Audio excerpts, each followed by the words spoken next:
നമസ്കാരമുണ്ട് കൂട്ടുകാരി. പിന്നെ എന്തൊക്കെയുണ്ട് വിശേഷങ്ങൾ? എല്ലാവരും സുഖമായിരിക്കുന്നോ? മഴയൊക്കെ ഉണ്ടോ? അതോ മഴ കുറഞ്ഞോ? മഴയ്ക്ക് ശമനം ഉണ്ടോ? നിങ്ങൾക്കൊക്കെ വെള്ളപ്പൊക്കവും അങ്ങനെയുള്ള ശല്യങ്ങളും വീടിൻ്റെ അകം വെള്ളം കയറലും ഒക്കെ ഉണ്ടോ? ഇവിടെ മഴ ഒന്ന് നിന്ന് നിൽക്കുകയാണ്. ഇപ്പോൾ നല്ല തോർച്ചയുണ്ട്. ആ പരുവത്തിന് ഞാൻ ഓർത്തു തുണി കുറേ ഏറെ ഉണ്ടായിരുന്നല്ലോ, അതങ്ങ് കഴുകിയിടണം. പിന്നെ ഇവിടെ എല്ലാം ആകെപ്പാടെ അങ്ങ് വൃത്തികേടായി കിടക്കുകയാണ്. ഷീറ്റ് വരയുടെ അവിടെയൊക്കെ ആണെങ്കിൽ പറയേണ്ട, കാല് കുത്തണ്ട. അപ്പോഴേ ഞാൻ ഓർത്തു ഇവിടെ വന്ന് ഇന്ന് തൂത്തുവാരുകയും എടുക്കുകയും വെള്ളം കെട്ടിക്കിടക്കുന്നതൊന്ന് വെട്ടിവിടുകയും ഒക്കെ ചെയ്യാമെന്ന്. നമ്മുടെ കിണർ കണ്ടോ കൂട്ടുകാരെ? നിറഞ്ഞു കവിഞ്ഞു. മണ്ണൊക്കെ കിണർ നിറഞ്ഞു കവിഞ്ഞു. അതായത് മണ്ണിൻ്റെ അവിടെ കഴിഞ്ഞിട്ട് കെട്ടയിലോട്ട് സിമെൻ്റ് ഇട്ട് നമ്മൾ കെട്ടയിലോട്ടായേക്കുവാണ് വെള്ളം. ഭയങ്കര ആഴമുള്ളൊരു കിണറാണിത് കേട്ടോ. ഭയങ്കര ആഴത്തിലുള്ള കിണറാണ്. ഇപ്പോഴിപ്പം സ്വല്പം മതി നമുക്ക് തൊട്ടി ഇറക്കാൻ.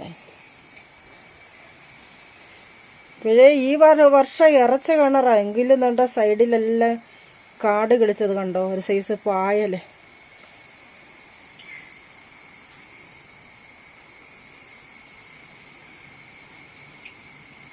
ഭൂമിയുടെ അടിയിൽ കൂടെ വെള്ളം താണെ ഒഴുകി വരുവാണ്. ഉറവ വെള്ളമാണ് കണ്ടോ. ഉറവയാണെങ്കിൽ ഇങ്ങനെ ഒഴുകി നല്ല ഒഴുക്കുണ്ട് കണ്ടോ.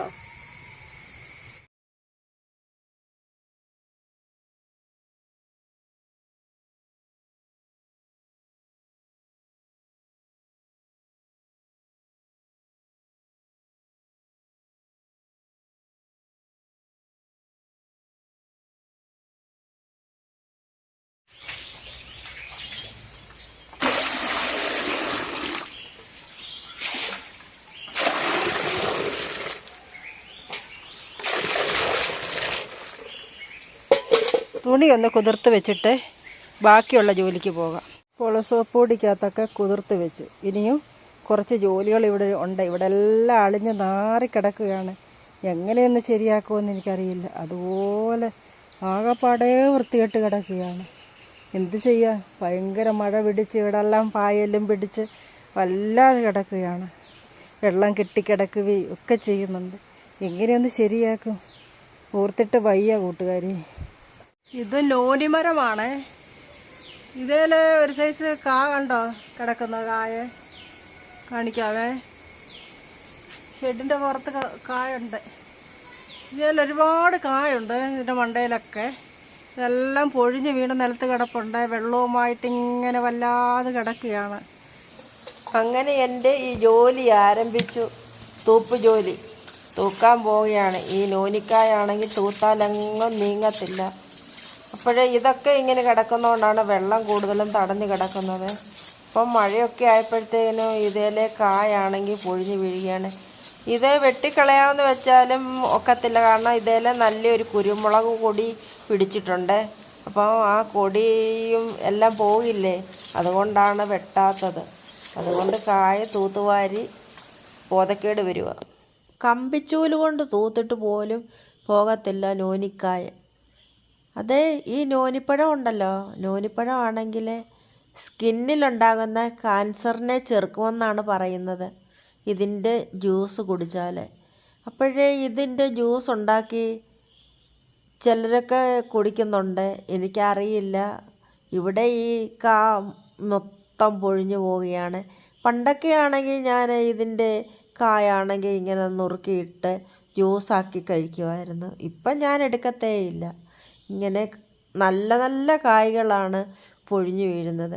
അപ്പോഴേ ഇത് ഒരിക്കൽ ഞാൻ പത്തനംതിട്ട സ്റ്റാൻഡിൽ വെച്ച് ഇങ്ങനെ പഴക്കാരെ ഇതിന് വിൽക്കുന്നത് കണ്ടു. അപ്പോഴേ ഞാൻ ചോദിച്ചു ഇതിനെന്തോ വിലയാണെന്ന് ചോദിച്ചപ്പം പറഞ്ഞു ഇതിന് കിലോയ്ക്ക് 80 രൂപ വിലയാണെന്ന്. ഈ 4 കാ വയ്ക്കുമ്പോഴേ 1 കിലോ പഴമാകും. പക്ഷേ നമ്മുടെ ഇവിടുന്ന് ആര് വാങ്ങിച്ചുകൊണ്ട് പോകാനാണ്? ആരെങ്കിലും വാങ്ങിക്കുന്നുണ്ടായിരുന്നെങ്കിൽ കൊടുക്കാമായിരുന്നു.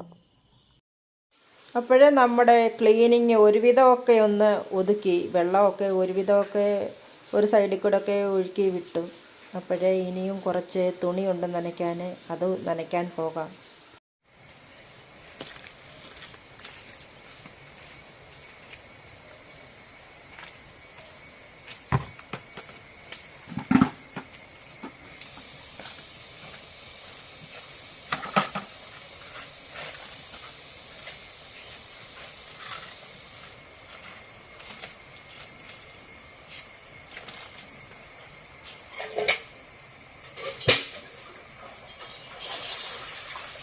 അപ്പോഴേ കുറച്ചൊക്കെ തൂത്തുവാരി.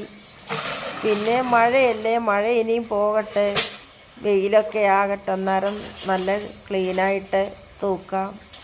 ഇപ്പം ഒരുമാതിരിയൊക്കെ തൂത്ത് മാറ്റി ഇനിയും നനയ്ക്കാൻ പോവുകയാണ്. അപ്പോഴേ ഓർത്തു ഈ കിണറ്റിൽ നിന്ന് വെള്ളം കോരി എടുത്ത് നനയ്ക്കാമെന്ന് വിചാരിച്ചു. അത്രയ്ക്ക് നിറഞ്ഞു കിടക്കുകയില്ലേ കിണറ്. ഇപ്പോഴേ കിണറ്റിൽ നിന്ന് വെള്ളം വലിക്കാനാണെങ്കിൽ ഒരു സുഖമുണ്ട്. ഒറ്റ വലി വലിച്ചാൽ മതി, വെള്ളം ഒരു തൊട്ടി കയറിപ്പോരും. അപ്പോഴൊത്തിരിയും വലിക്കുമൊന്നും വേണ്ട. അപ്പോഴും ഞാൻ പൈപ്പിലെ വെള്ളം എടുത്തേ ഇല്ല, കിണറ്റിൽ നിന്ന് കോരിയാണ് നനയ്ക്കുന്നത്.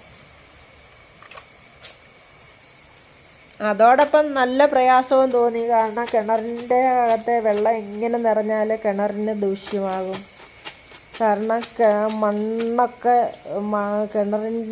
കിണർ ഫുള്ളായിട്ട് നിറഞ്ഞ് നമ്മൾ സിമെൻറ്റ് കൊണ്ടും കല്ല് കൊണ്ടും കെട്ടിയതിൻ്റെ അതിൻ്റെ വശത്തോട്ടുകൂടെ വെള്ളമായി കഴിഞ്ഞേക്കുകയാണ്.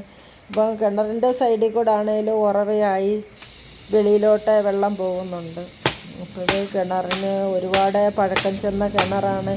കിണറിനാണെങ്കിലും അത് ദൂഷ്യമാകുമല്ലോ എന്നും ഉണ്ട്, ചിന്തയുണ്ട്.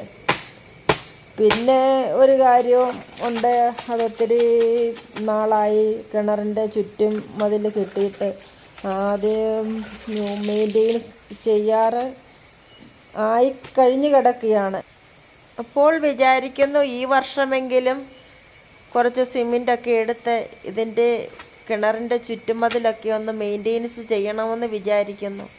അപ്പോഴേ ഇതുപോലൊരു കിണർ വേണമെന്നുണ്ടെങ്കിൽ ഇന്നൊരു 2 ലക്ഷം രൂപ മുടക്കിയാൽ പോലും കിണറാകത്തില്ല. അതുമല്ല, അത്രയ്ക്ക് വെള്ളമുള്ള കിണറാണ്. ഒരിക്കലും പറ്റത്തേയില്ല ഈ കിണർ. ദൈവം തമ്പുരാന് കനിഞ്ഞു നൽകിയ ഈ കിണർ കളയാൻ പറ്റില്ലല്ലോ. അപ്പം നമ്മൾ അത് എങ്ങനെയെങ്കിലും നമ്മുടെ സ്വത്തായിട്ട് സൂക്ഷിക്കണം, അതാണ് ആഗ്രഹവും. അപ്പോൾ കൂട്ടുകാരെ, ഞാനൊന്ന് തുണി നനച്ചെടുക്കട്ടെ. അതിനു മുമ്പായിട്ട് ഞാൻ നിങ്ങളോടൊരു കാര്യം ആവശ്യപ്പെടുന്നു. പുതിയതായിട്ട് ഈ കൂട്ടുകാർ ആരെങ്കിലും ഈ വീഡിയോ കാണുകയാണെങ്കിൽ നിങ്ങൾക്ക് ഇഷ്ടപ്പെട്ടുവെങ്കിൽ നിങ്ങൾ ഈ ചാനൽ ഒന്ന് സബ്സ്ക്രൈബ് ചെയ്തേക്കണേ. അതുപോലെ തന്നെ ഈ വീഡിയോ കണ്ട് ഇഷ്ടപ്പെട്ടുവെങ്കിൽ നിങ്ങളുടെ വിലയേറിയ അഭിപ്രായങ്ങളൊന്നും എഴുതുവാൻ മടിക്കല്ലേ. അപ്പോഴേ നമുക്ക് വീഡിയോയിലേക്ക് വീണ്ടും പോകാം. മഴ വരുന്നതിന് മുമ്പായിട്ട് തുണി നനച്ച് എടുക്കണം. മഴ വരുന്നുണ്ട്, ആകാശം നല്ലതായിട്ട് ഇരുണ്ട് കയറി വന്നിട്ടുണ്ട്. തുണി നനയ്ക്കാൻ വന്നപ്പോൾ നല്ല വെയിലും വെട്ടവുമായിരുന്നു. അപ്പോൾ അതാണ് ഞാൻ തുണി നനയ്ക്കാൻ വന്നത്. അപ്പം ഞാനോടുത്ത വെയിലത്തിട്ട് ഒന്ന് ഉണങ്ങിയെടുക്കാമല്ലോ എന്ന് വിചാരിച്ചു. അതുപോലെ നല്ലപോലെ വെയിലൊന്ന് ഉദിച്ചതായിരുന്നു. അപ്പം നല്ലതായിട്ട് മങ്ങിയിരിക്കുകയാണ്. അപ്പോഴും ഞാൻ വേഗം ഒന്ന് നനച്ചെടുക്കട്ടെ.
ജാഗ്രത പാലിക്കണമെന്ന് ഇതിനാൽ അറിയിക്കുകയാണ്.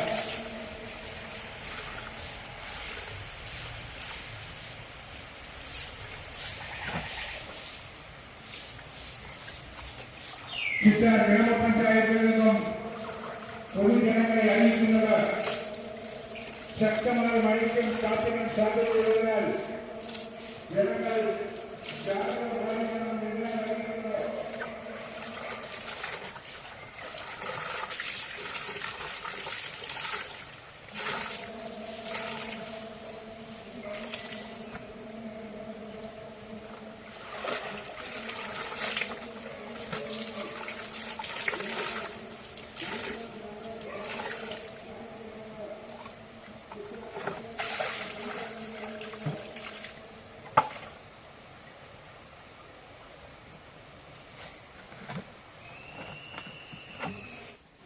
അപ്പോഴേ തുണിയൊക്കെ അലക്കി പിഴിഞ്ഞെടുത്തു. പിന്നെ നമ്മുടെ മിഷ്യൻ പെരെ കൊണ്ടുവന്ന് വെച്ചിട്ട് ഞാൻ കുളിക്കാൻ പോയി. കുളിച്ചിട്ട് വന്ന് വിരിച്ചിടാമെന്ന് വിചാരിച്ചു. എന്തായാലും വെളിയിലൊന്നും വിരിച്ചിട്ടാൽ ഒന്ന് തോർച്ചയുണ്ടെങ്കിലും പിന്നെ നമുക്ക് പിന്നെയും മഴ പെയ്യുന്ന ഉടനെ കയറി ഓടി വരണം തുണിയെടുക്കാനായിട്ട്. അപ്പം ഞാനോർത്ത് മിഷ്യൻ പെരെ തന്നെ കിടക്കട്ടെ ഈ തുണി, അവിടെ കിടന്ന് സാവധാനം ഉണങ്ങട്ടെ, വെയിൽ വരുമ്പോഴേ വെയിലത്ത് എടുത്തിടാം എന്നും കണ്ട് ഞാൻ മിഷ്യൻ പെരയിൽ വിരിച്ചിടുകയാണ്. അപ്പോഴത്തേക്കിനും അടുത്ത മഴയ്ക്ക് വട്ടം കൂട്ടലുമായിട്ട് ആകാശം കറുത്തിരുണ്ടു.